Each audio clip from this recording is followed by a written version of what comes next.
So, date natin ngayon, June 15. So, June 15, Saturday. So, back to job again. Sasabihin lang natin na tayo yung pinaka the best na SEO dito sa Pilipinas. So, ano yung SEO? Search Engine Optimizer. So, nasa good way tayo ng marketing. Nasa good way tayo ng product.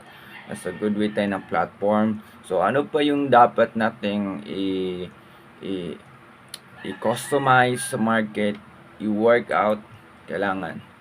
So, yung kailangan nating pag-iingatan talaga sa araw-araw, yung market value, yung competitors value. So, kailangan kasi natin i-involve yung sarili natin sa competitors. So, ano yung mga keywords na ginagamit nila, ano yung metrics nila, ano yung algorithm nila, ano yung time of work nila, at ano yung company environment nila. Hindi mo na kailangan pumasok sa isang malaking kumpanya, sa competitor mo, para lang kumuha ng idea.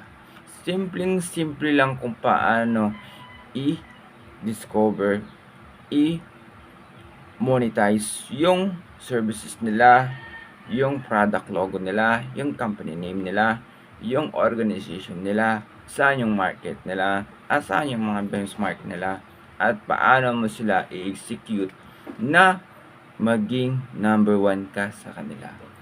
Hindi natin pag-iisipin dito yung mga bagay-bagay kung ano yung sa stock markets nila, kung anong kinita nila, kung ano yung mga breakdown nila, kung ano yung ROI nila. Ang ano natin dito is, the more yumayaman sila, the more comfortable sila sa market. The more marami silang empleyado, the more stress sila. So, kung papiliin ako kung ano yung i-workout ko, yung masipag talaga na isang CEO ng kumpanya. Hindi siya nagbe-base kung anong kinikita ng market niya, hindi siya nagbe-base kung anong oras yung day off niya. Ang isang kumpanya, pag nagigil sa market, nagigil talaga. So, yun yung pinaka the best sa lahat. So, ano yung pinaka good talaga dyan is yung i-workout mo ng maayos yung kumpanya at magtulungan kayo. So, yun ang pinaka the best. Pero, hindi mo pwedeng iasa lahat sa isang task.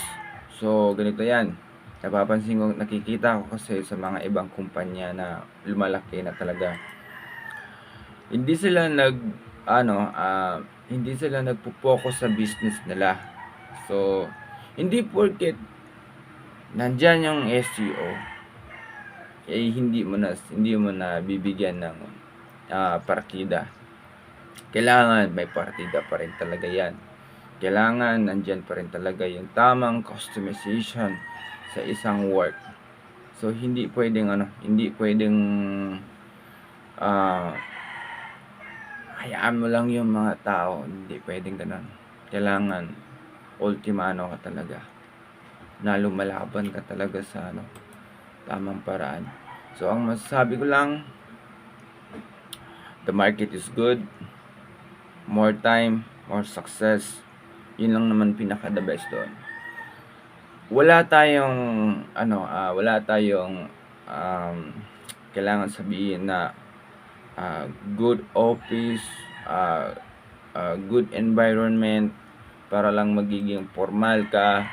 Ang kailangan mo is hand and good attitude at good minded yung setup, quality.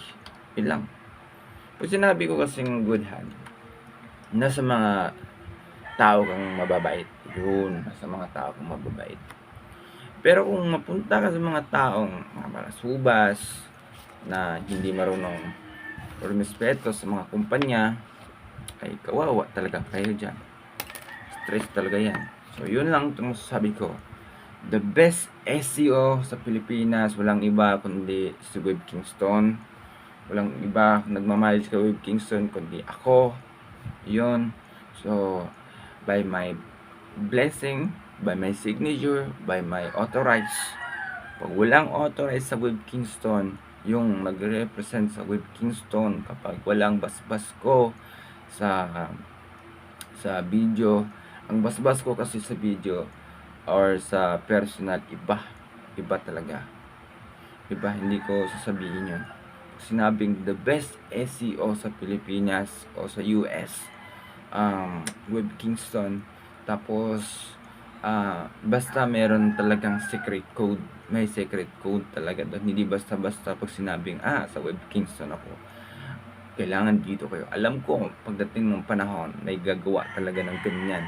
Kaya kung gusto nyo malaman kung sino talagang the best at code na ano talaga nila, at syempre ako, honest to good, napakasimple lang, but yung market, kikita mo napakahiwaga. Kahit gaano pa kahirap yung mga account, kayang-kaya ko yan i-manage. That's the best SEO.